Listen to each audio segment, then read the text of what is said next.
Hello, everyone, and welcome to Zoo Nation, where we look at the political climate around us and observe the political zoo. My name is Josh. My name's Nathan.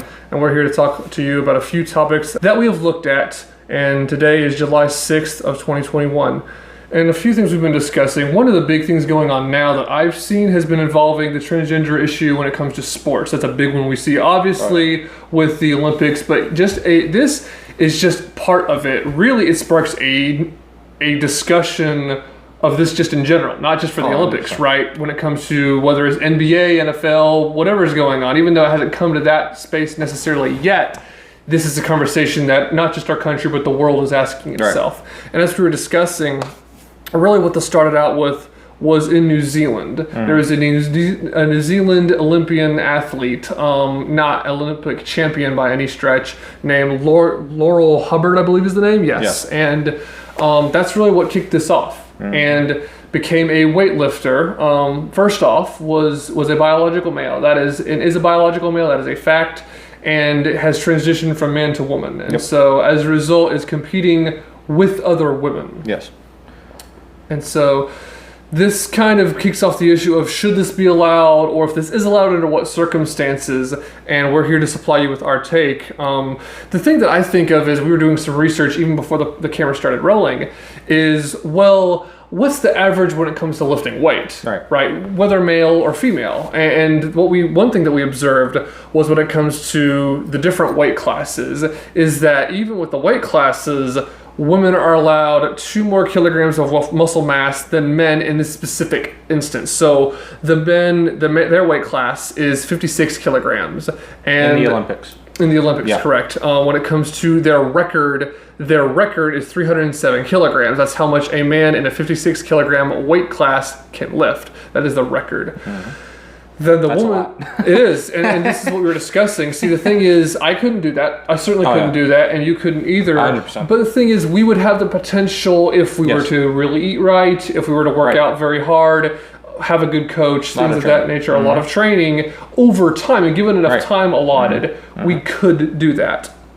But then the women's weight class is, instead of being 56 kilograms, whereas it is for the men, for women's it's 58 kilograms, and their record is about 246 kilograms. That they can lift, And see, that's the thing, is you've got 307 versus, you said, what, 246 or 250? 246. 246, I have chicken scratch handwriting, so that's what's going on here.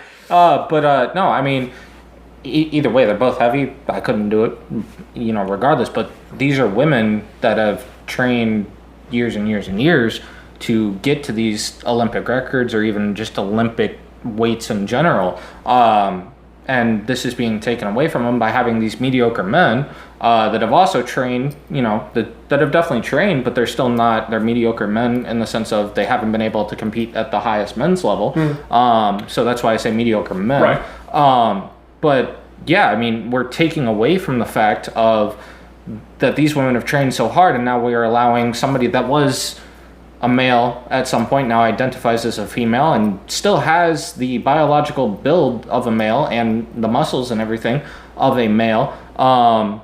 It's a problem, because now you take away from, he's getting the same training as the females, and still has that muscle mass, still has everything that he did when he was a male and now identifies as a female. So it becomes an issue in general. And we talk about empowering women. Personally, I believe that this is not empowering women at all, and I think it's taking away from the training of the women that put in this hard time, effort, and work. Stay away from families for stuff like this. And just, it takes away from everything, because they're devoting essentially their life to a gold medal or a championship, and then it's just getting taken away from this. Again, the Olympics haven't happened, so we don't know what's going to happen, but my predictions, the record might even be broken in a sense. So, I don't think this should be a thing. At most, the thing that I would do personally is, I guess, if you wanted a transgender section, where anybody can compete with it, or a unisex section, I guess, where anybody can compete against anybody. You can still have your male, women, and then unisex. There you go. Whatever. Anybody can compete against anybody. Personally, I don't think anybody would enter, but that's your best bet. But I do not think that if you were biologically born a male or you were biologically born a female and you want to compete in the Olympics and you train for the Olympics, you compete where you were originally born, not what you identify as. That's my opinion. Right, and this is the thing. Anyone that is a coach of some kind, and I've heard different people talk about this, anyone that is trying to be objective when it comes to just the medical science will tell you what you just said, and what we've been kind of alluding to when it comes to things like weightlifting weights. And you and I even said off air, we were talking, kind of discussing this in preparation. Let's say we were to lift weight, and let's say the goal was, let's say not even 307 kilograms, right. 246 kilograms. I couldn't do that right now, neither could you. Right. But even if we were to try, it would still be done more easily than just your average woman or even some relatively strong women. 100%. We would be able to do it. Now, there are women out there, of course, there's exceptions to almost everything 100%. that could lift it easier than us. Right. But this is more of a rule of thumb, not necessarily taking outliers into consideration. Just the biology into consideration, it's that there are differences between male and female. And even when you transition, there are still differences because you cannot change that biological makeup completely. You can change it to an extent, but you cannot change it completely to where you are what you weren't born. So that's the way it is. So until you can get to that point, I stand, but you never will, but until you can get to that point, I say where you were born, what you were born as, is where you stay competing. And if you were a mediocre male weightlifter, well, you stay a mediocre male weightlifter. If you were a mediocre female weightlifter, well, you stay a mediocre female weightlifter. And the problem is, we only, for the most part, it's very rare that you see transgender women go over and compete in the male sports. Typically, it's these mediocre males that transition from females into the female sports. They will go and compete into the female sports instead of, staying in their class. The male, instead of staying in the male class. So that's also part of the problem is, if this is a transgender thing versus I'm just doing bad against males because I'm a mediocre male in the sense of I'm mediocre against all these guys that are the same sex and gender as me. That's part of that's a question to raise, is why don't we have transgender females that have transitioned from female to male? Why aren't they going into male sports? I mean, I know there are some, but statistically, we have more transgender males going into female sports and trying to compete than we do transgender females trying to compete in male sports. So that's a question to raise, is why is that, and what is the reason behind this, and why for the individual person, what's the reason behind all that? So I like that, because I was going to say this just begs the question, a simple why. And the thing about that is, it may be nefarious reasons. It may be, we want to be more powerful, or we want to excel and beat a weaker opponent. I'm not saying that in a demeaning way. Yeah. It is a reality of, if you are a biological male competing with a biological female and lifting weights, as we've just pointed out, you are more likely to excel. I mean, that's not to say that you are guaranteed to win, but the path to victory is at least easier. Exactly. So with that being said, the reason why could be that you just want to win easier. That could be, and that is a selfish, nefarious reason. However, it doesn't have to be. It could be people that are actually delusional and confused and need some form of help. And see, you can't address that issue if you're not willing to recognize that this is an issue, an actual 100%. issue, a problem. 100%. And it's like the old cliche, you've heard in several movies, almost everything with Michael Landon Jr. directs. The first step to solving a problem is admitting there is one. And again, there's a reason it's a cliche. It's true. If we're not even willing to say, well, why is this happening? This is just going to come through our culture, and no one's going to even raise the warning shot, so to speak. And again, if you talk about empowering women, and then you allow these biological men to come in and dominate a sport, and women's sports in general don't get enough recognition, but now you're going to make it into a mediocre male sport primarily.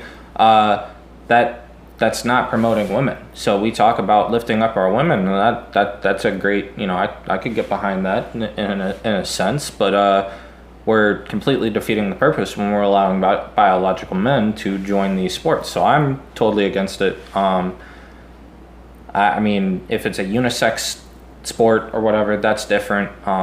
Anybody can compete and stuff like that. But that's something I would do, like I said, is have, like, I guess, a third competition where you have unisex for, you know, but then people say, you know, oh, you're only doing that for, you know, because you disagree with the transgenders. And it's like, yeah, but at the same point, I'm not going to allow them in the women's. I'm not going to allow a transgender female who transitioned to a male in the males section. So yeah, I mean, I'm not, it's not just because the men are coming over. I mean, I'm also, in case a woman wants to come over too. I mean, either way, I don't think it's a good idea, and I think it doesn't lift up women at all.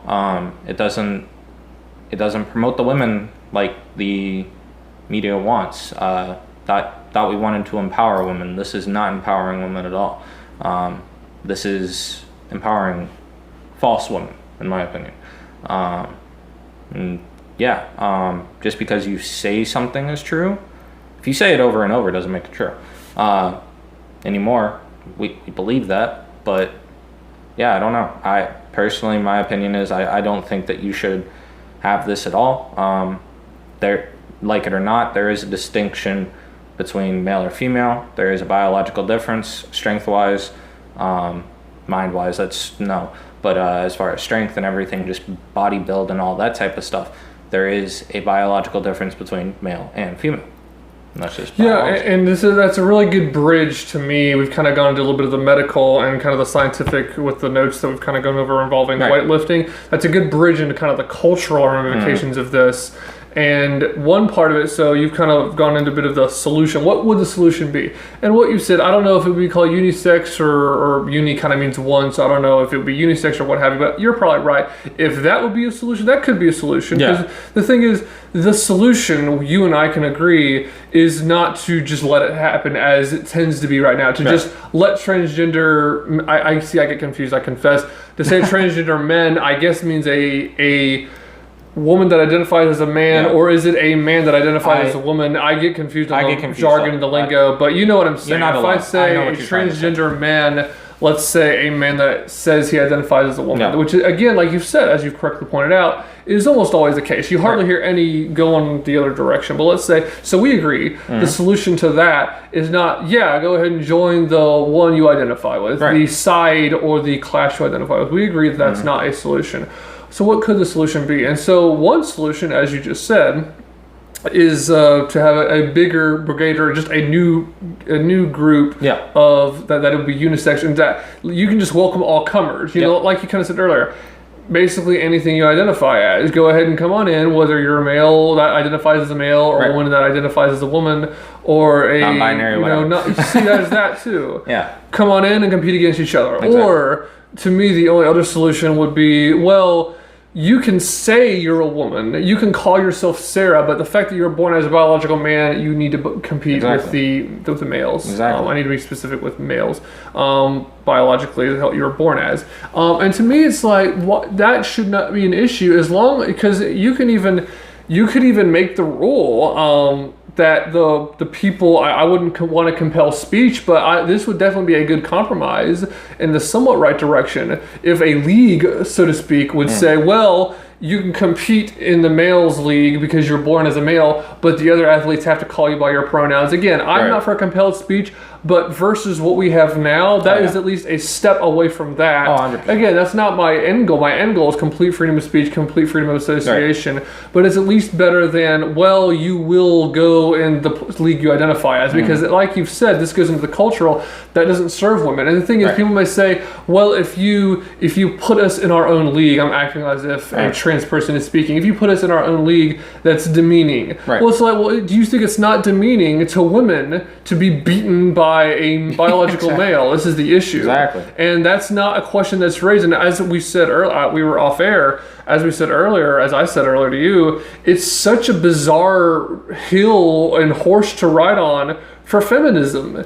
Because this is a case where there is a clear attack on what it means to be a woman that is different from male, different 100%. from man, 100%. and a role. I mean, women fought; they had to, and I think, like you said earlier, rightly so, to have an ability, if not the place, to be in sports. I mean, for a while, it was seen that women should not play things like tennis, or should not play basketball, exactly, or soccer. Right. And I think it is an on-net good thing. At least they should be legally allowed to, and I think culturally it is fine for that to be encouraged. I'm not one that watches sports much at all, so I'm not really going to partake of the women's tennis or the women's basketball. But that said, should they be allowed? Oh, of course. If they've got the talent. I mean, exactly. Of course. Exactly. Of course. And same with the workplace. Of course. That is a good, noble thing. Right.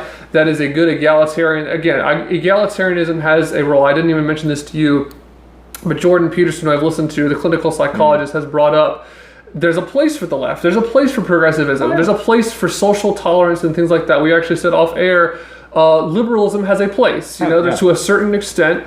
This is necessary, this is good. It's just that what we see now is not really liberalism, it's more leftism. And that is really what, whenever me personally in my comedy and my podcast and this podcast is critique of big government, critique of leftism, but not just that, standing for the ideas of limited government, standing for the ideas of freedom. So with that being said, we want freedom of association, and the thing is, you're not going to be forced into a transgender league if that's our solution that we put in. Right. You can walk, you can just say, you know what, I'd rather not compete in this state, or you can go, or different leagues can form themselves. Right. I'm just talking about what my ideal situation would be and your ideal situation would be. And like you said, this to me would not only be ideal for the women, but we would really be for the men too, because it would also not encourage men to do this, to go through the surgery and to do this. And they would be shown, well, if you do this, you don't get the reward of fame or a gold medal because you beat the woman. You don't get that reward because, as Milton Friedman says, what you incentivize, you get more of. And this would be a good way to stop the incentive. Right. So I think that's a good thing to examine, and that really is my take, and I think you've expressed your take when it comes to the transgender issue. Because again, this isn't just in the U.S. a question being asked. It's not just the American right asking this. This is a worldwide talk. Although there are countries where they're too poor to care, the richer countries, as in the West and especially parts of the East, are asking this. Like, okay, well, what does this mean? What should we do? Because we want to be fair. And the thing is, there are noble desires here. We want to be fair. We want to make sure we're kind. We want to make sure we're inclusive. But how can we do that while doing it in a fair way? And again, if we're going to have fairness, we need to have fairness to women, not just to transgender people. We don't want to put people above one another. That's the issue. And in all honesty, we want to say that transgender women are women. That's not necessarily true. Transgender women are transgender women. That's what they are. That's who they are. Transgender women are transgender women. Women are women. Men are men. Transgender women are transgender women. Transgender men are transgender men. And that's how that works. And you are biologically what you are biologically, and you cannot change that scientifically. And there is so far, and some transgender people would hear that, and they would say, well, we never say that. We talk about gender identity or what we identify as. But the thing is, they're eventually they're saying, well, we're not trying to erase sex yet. That's debatable. That's coming, though, is my point. The House tries banning gender terms all the time, but Nancy Pelosi fails at that. She's a grandmother. Yeah, exactly. They tried passing. This was before Trump left office, but they tried banning gender terms in the House and everything. And it was like the day after, and she says, "I come to you as a mother, a grandmother, a daughter." And it's like, you just use gender terms. You're not supposed to. So yeah, this is an end goal for the left of getting rid of gender in general. That's not a good thing. There is a difference between the left and the right. The right, you can ask, what is the end goal? The left, there really is no end goal. Where does it stop? At what point does it stop? We already have cases of trans race now. The trans community is split as to, again, where does this end? Does it end at race? Can you be transracial? What about trans age?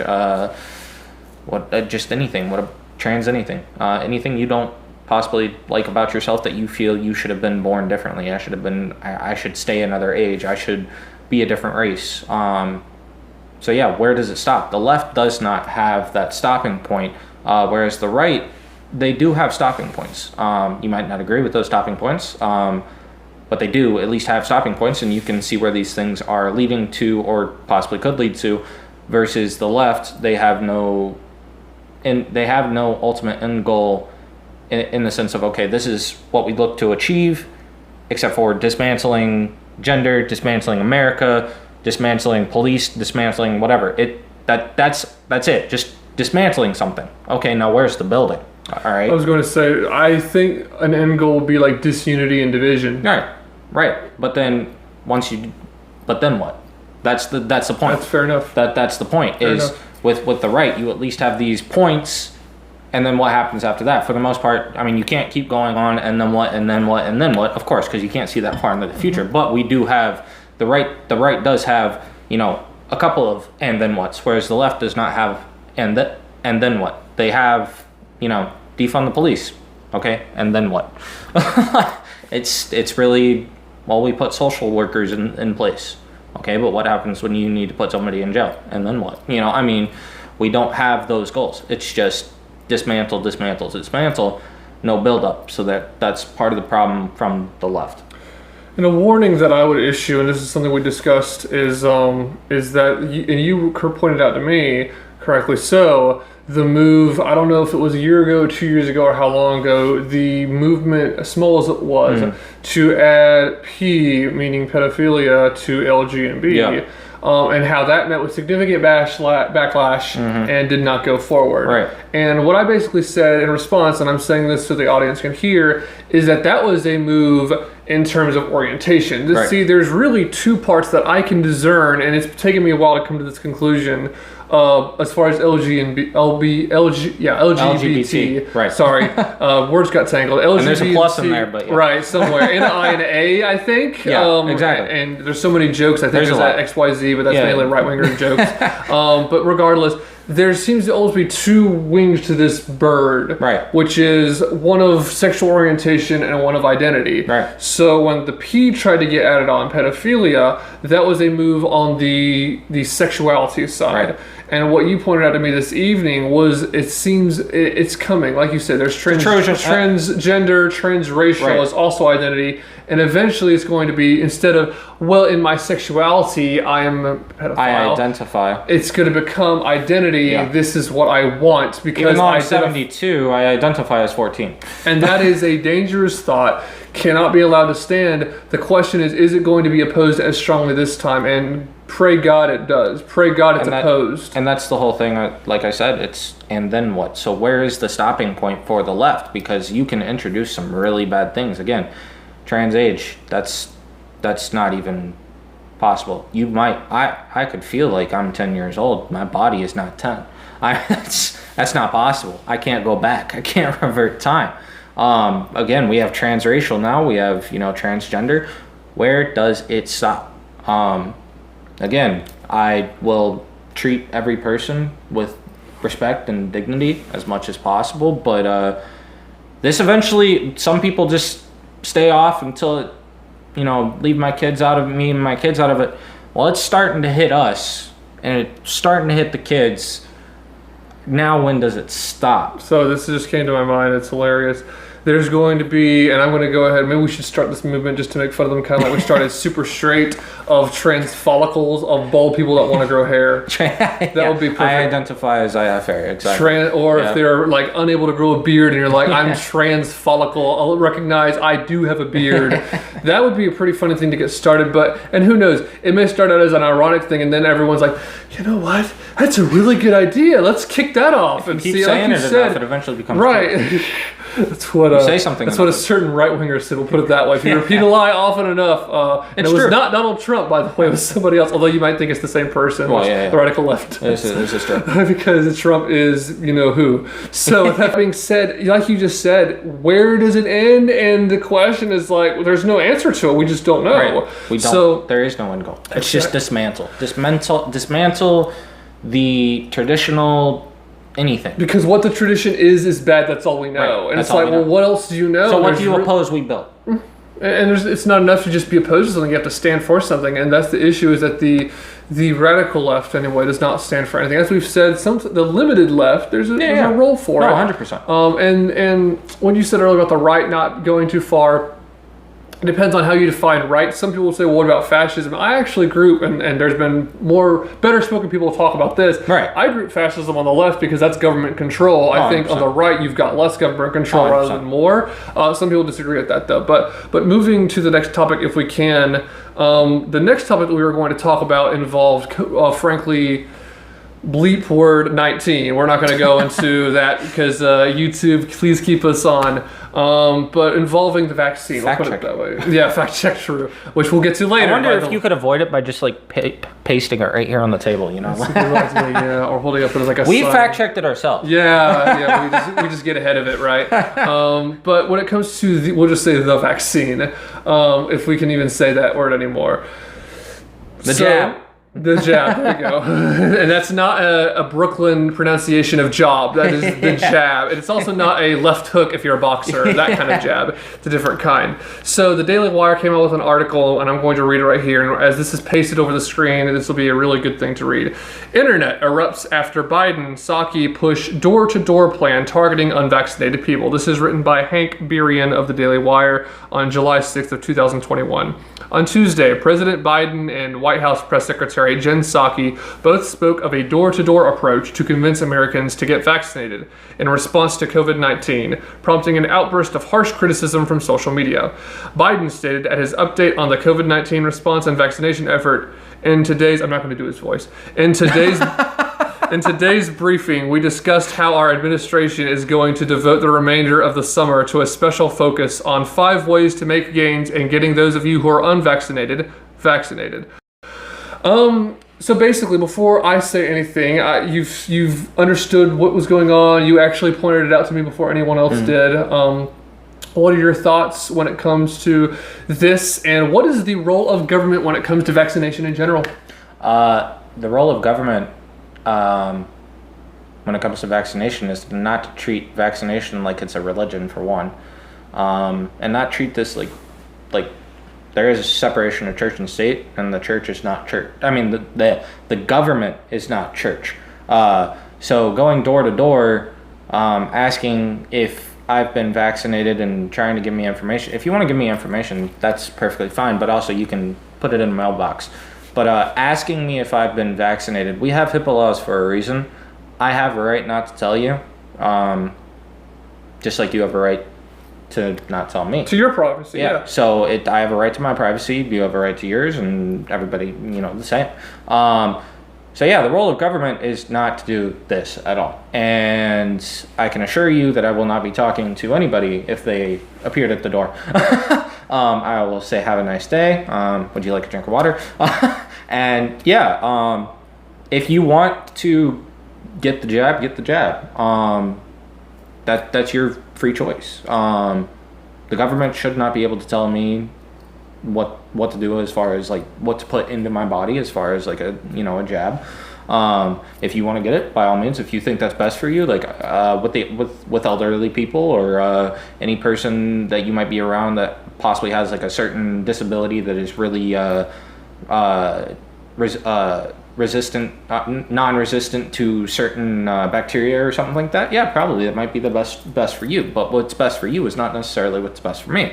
So I have the right to choose. It doesn't make me a bad person. That is a good standard in general, but also for this topic we're talking about. And then just going door to door and saying, hey, have you gotten your jab? Do you want information? Hey, have you gotten your jab? Do you want information?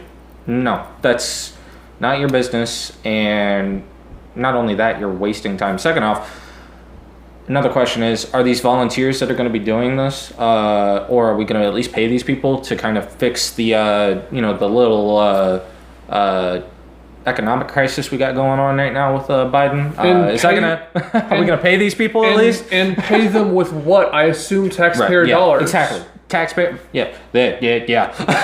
Yeah. We're gonna pay them with taxpayer dollars, more than likely, assuming that these aren't just random people that we pick off the street that are volunteers. I don't know, But yeah, if we do pay them, it's going to be taxpayer dollars, and again, promoting government stuff that should not be a thing when you can just stick this in the mailbox. Like, here, if you want information for the jab, here you go. I don't know why we have to go door to door now. This is, to me personally, it's a little scary. I don't like this whole door to door thing, because it's like the government is definitely trying to keep a tab. More so. I mean, in my opinion, I think the government already keeps tabs. I think majority of Americans would say, yeah, the government or any government tries to keep tabs on their people, for good reasons, and then also, good reasons can also exceed bad reasons, But yeah, this is a little too personal. I think I'd rather you keep tabs on me from a distance instead of keep tabs on me coming to my door. So yeah, this is a little more personal, and we'll see where this goes. Well, and that's the thing too, is kind of what you've been saying, involving, well, you could just leave a letter or send a letter in the mail versus coming to a door. And like you said, it's a waste of time. And it's also, you're talking about a waste of their time. It's a waste of my time if I'm going to answer the door and it's like, what? I wasn't expecting a visitor. Who are you? And they're like, yeah, we're here to check and see if you got the vaccine. Even if you say no and they're like, okay, but they say, well, here's information on it. And again, it's just like, for one thing, leaving a letter in the mailbox. But again, like you said, a waste of time and a violation of privacy to even ask that. I mean, again, you can ask that. The big thing is, if they just ask this, that's one thing. I don't like it, but But it's one thing. If they ask this and then try and force the vaccine, well, here's why you should. That's the thing. Exactly. Or try and influence you. That's where we have a bit of an issue. And it's like, well, why? Why are you? And again, people should be asking, well, why? Why are they pushing this? And I'm not saying necessarily that it is just going to be the worst thing in the world. The thing is, but we can safely say and fairly say that when it comes to the jab, that people don't have any idea, and no one has any idea what this particular jab, what the long-term effects are. Yeah. We're starting to see some of the short-term effects. We're starting to see benefits and possible detriments, effects, things like that, and side effects. Right, exactly. But when it comes to long-term, this just hasn't been out long enough for anyone to know. Well, same with the masks too. We have no idea if that possibly could have done something as well. I mean, hopefully not, but I mean, yeah. I mean, this whole thing. There's so many questions, and to be pushing something this hard. And then another thing that I don't like, that when Jen Psaki was talking about this during the press conference, she said target 5 areas. It's like, why are we targeting? Which was funny. Targeting is, I don't like that. Again, and I know this is really nitpicky, but you could have chosen a bunch of other words besides target, because that means that they are definitely looking at something and specifics, and that's too much into my privacy personally. I don't want to be a target. You know what I mean? So I don't want to be in one of those targeted areas.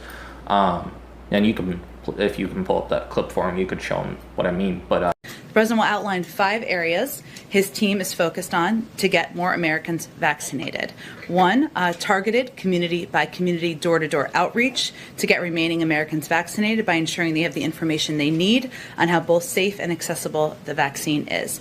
2, a renewed emphasis on getting the vaccines to more primary care doctors and physicians, something that we've seen. Which was funny, because whenever she mentioned that about the president, I think in some people's minds it made them think that Biden was going to start leading some of this personally, kind of like when there's been floods in the past, Trump has that personally gone places. Right, yeah. I think some people thought Biden personally would do this, and from what I've heard, that's not what's going to happen. Although you and I were joking, it would actually be pretty hilarious if you get a knock at the door and it's Joe Biden standing there. Although I would love to catch that on camera, because like I told you, he would be getting roasted left and right by both conservatives and frankly liberals. It'd be a matter of time before some person that was really involved in Black Lives Matter starts just lambasting and berating him about his inaction and his non-response. Next on Zoo Nation, we interviewed Joe Biden. Yeah, right. Wouldn't that be, dude, that would be such a funny thing though, if we could incorporate at the end of the show when one of us gets a knock at the door, we start recording it. What would we get out of that though? Have you gotten the thing? Yeah, no, I haven't. No. Sorry, we're not getting anywhere with this.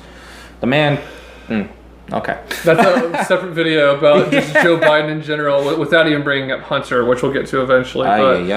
This is a story. My thing is, when it comes to the role of government, and I said this to someone and I'll bring it up again, is that I don't want any president to be very involved in my personal life, not just with vaccination or the jab or disease. I don't want the president to really be involved in any part of my life. Now, you can, and some people say, well, what about Congress? It's like, well, even then, do a limited amount. You know what I mean? There's certain things government does and certain things government should never do. Right, exactly. Should not touch at all. And the president, as the head of the executive branch, just does not have a dog in this fight with, like you've said, my privacy, my personal life. Right. So it's not just a Biden thing. It is, if Trump were pushing for this, I'd be critical. Oh, yeah, any president. Or Obama or Bush or what have you. It doesn't even have to be a president pushing for this. Anybody that pushes for this, I'm against 110%. This is not, the government does not need to be interfered. No person, not even the government. Nobody's role is to interfere in my life. A private company like Amazon, I would oppose that too. Exactly. You know, anything. I mean, it's absolutely ridiculous. The role of government, I 100% agree, is to protect life, liberty, freedom, and the pursuit of happiness. That's the word I was looking for. But yeah, no, I mean that's the role of the government, not to interfere with that. They're supposed to protect and not interfere. So yeah, this is it's kind of a scary overstep in my opinion. If this actually goes through, might be a interesting battle. So how do we react? What can we do? If somebody comes to the door? Well, what can we do is to just react to this news, and also let's go there. If someone does come to the door, somebody comes to the door, honestly, me personally, no, have a nice day. If it's a hot day, being a nice person, would you like a water? That's about it. And yeah, that's about it. I'm gonna be a nice person about it, and no, I respectfully decline. Also, I don't like needles, so.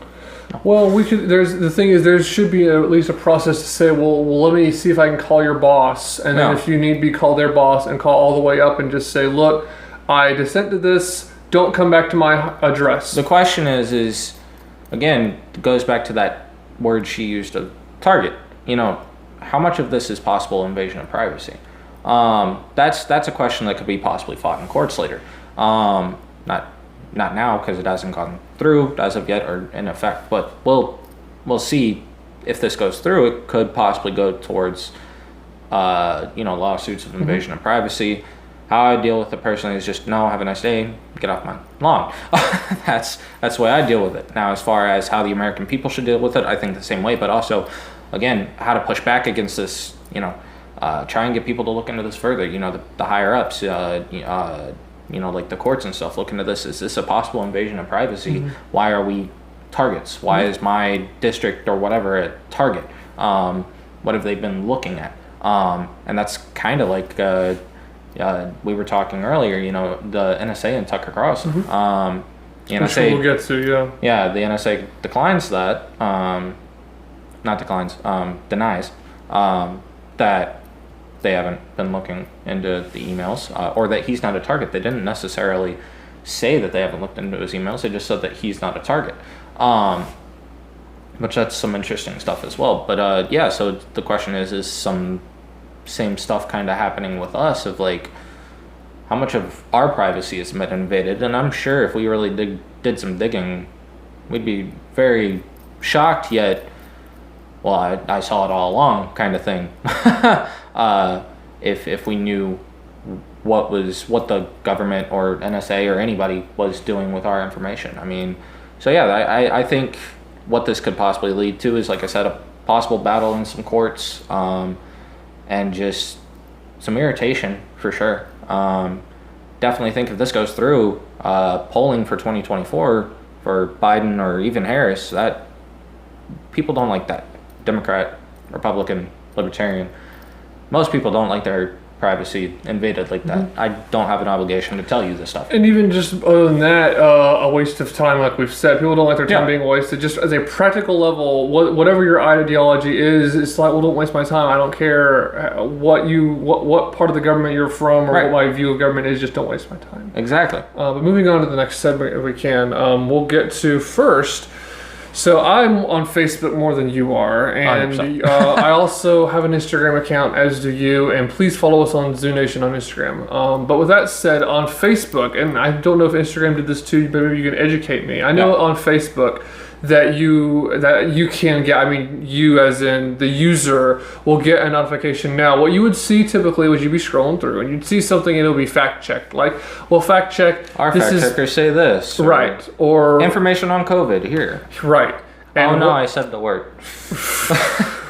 What we're seeing now is you may have been exposed to extremist content. Yep. And this is a big issue when it comes to things like big tech or Facebook is even rather than censoring you, it sounds like, hey, if you've seen something, censor them. In other words, report it. In other words, here's how to respond. Are you worried that, someone could be an extremist? Well, here's some information on how to deal with this, or here, you could report this. It's like, can you imagine if just all the communists got reported? How backlash that would be. That'd be a great idea. Just a huge backfire. Elon Omar and et cetera, et cetera. Just mass AOC, hey, let's, what? Maybe I can get behind Facebook and just start spamming, report on AOC and all that type of stuff. Oh, man. Disavow. Right. Oh, man. But I mean, no, this is ridiculous. People got sick and tired of seeing, even with a stupid meme that nobody, knew was, that everybody knows was true. Like, oh yeah, Biden didn't kill, Bugs Bunny and all this type of stuff. Like, yeah, we know that. It's a joke. Like, get over it. Don't want to see the stupid strip. I think Facebook finally got the message, but now they've advanced the message of, hey, let's make this an extremist thing. Mm-hmm. So it's like, the question is, though, why are they doing this? I thought that Biden won and we're going to get rid of these Trumpies and everything, and man, fascism has been defeated, but if it has and the bad man's out of office, why are we worried and why are we posting if so-and-so, you might know somebody that's an extremist. Like, why do we even have that? Like, why does it matter still? If the goal was the bad man's gone, Which goes to show it's not just about one individual person, it's about ideas versus ideas. Again, that goes back to what we originally said, dismantle, but never rebuild. There's no, and then what? I mean, it's like, I thought you won. Now what? And there's still, again, the Democratic Party, majority of the Democratic Party is split on that, and it's just crumbling because of that. We'll come to that. We'll come to parties being split in a minute. That'll actually be our last topic, but very important to look at big tech. And again, what I kind of said earlier, this is sounding less like a we policing you and saying we're going to encourage you to police each other. Like you said, if you've seen extremist content, here's how to take action. Here's what extremist content is. Yep. And really, it's so arbitrary. It's like, well, what is an extremist? As I was joking about communism being reported, communist accounts being reported. Right. That is extremist, but is that what they're attacking? Maybe there's some people on Facebook that, some people that work for Facebook that are anti-communist. Right. Probably. But a lot of them are way more on the left than they are on the right. So we know what they're saying. Right. We know that it's, people talk about right-wing dog whistles. This is a left-wing dog whistle too. Well, we all know, don't we? Well, what do you mean? Well, we all know. Well, go ahead and say it. Well, those people that like the American flag. Okay, well, what do you mean by that? More conservatives is real. Okay, you finally said it. There we go. Finally, it comes out of your mouth. Eventually, you keep them talking, you'll get the true colors, 100%. And here's the thing, though, and I guess the counter argument to that is, and you always have to know some of the arguments of like, well, you see posts also of like, you may know somebody who's a drug addict and here's how to deal with that. What's wrong? What's the difference? Well, one of the differences I think is you can physically take drugs. What one might call an extremist, one might not call an extremist. I think we can all agree that, like, if they're like Hitler based, that's definitely an extremist. Mm-hmm. Like, yeah, but like, oh man, they like Trump. Okay, that is not extreme. They like Biden. That is not extreme. Mm-hmm. Oh man, they read Trump's books. Not extreme. Oh man, they read Biden's books. Not extreme. But then when it starts to Which, to be fair, neither man really writes many books. Yeah, exactly. Yeah, they have somebody write it for them. Yeah, of course. But yeah, and again, just because they do that does not make them an extremist. But it's all subjective for the user. To the user on who or what an extremist is. Right. Whereas a drug addict, is all objective because you can overdose. Yeah, there's different doses you can overdose on for everybody just because one's a medical issue and one's more of like a free speech, more of it's like a political, exactly opinionated. Now again, we can all, when it starts to affect other human beings, such as like when I said if you start getting over to Hitler and it's like, man, I really want to eliminate this race or I want to eliminate whatever. Okay, that's a problem. You know, or oh, now I want to kill puppies. Like, okay, that's bad. Well, this is the classic term of like you can't really call for violence, and you really are not allowed to. That's different than saying you don't like something versus actually like planning and calling for violence and trying to, like you just said, eliminate certain people. 100%. You can't do that. That's not protected under free speech because that leads to murder, and we can't have that. 100%. So yeah, that's an important thing. And again, but we should be enough of adults to live in this together as a culture and as a society without having a social media site push us to watch each other. 100%. And if I want to watch someone, like in other words, report them, that should be my own free will. I shouldn't be rewarded or pushed for that. Right, exactly. It's just another failure of big tech in my The problem is like you said, this is pushing people where big tech's not going to police us, but now you're going to police your neighbor. That's not good. And who knows, maybe there will come a time where you're rewarded with something for policing your neighbor or something like that. And that's not good. That causes problems. That pushes us further and further to a no-trust society. And I was 100%. telling you about an ex-Russian or someone that used to live in the USSR, actually, and he lived in a no-trust society. That's what the USSR was. And unfortunately in America, and in ways it's a good thing, in ways it's a bad thing. I mean, in ways, in a no-trust society, you learn to be very self-sufficient, things like that. However, it's also a sad state to be in, right? To not be able to trust someone down the street. You know, you just don't want that. And again, it feels like with this push here from big tech, we're getting closer to that, which again is not overall, I think, for this culture, a sad thing and not a good thing to observe.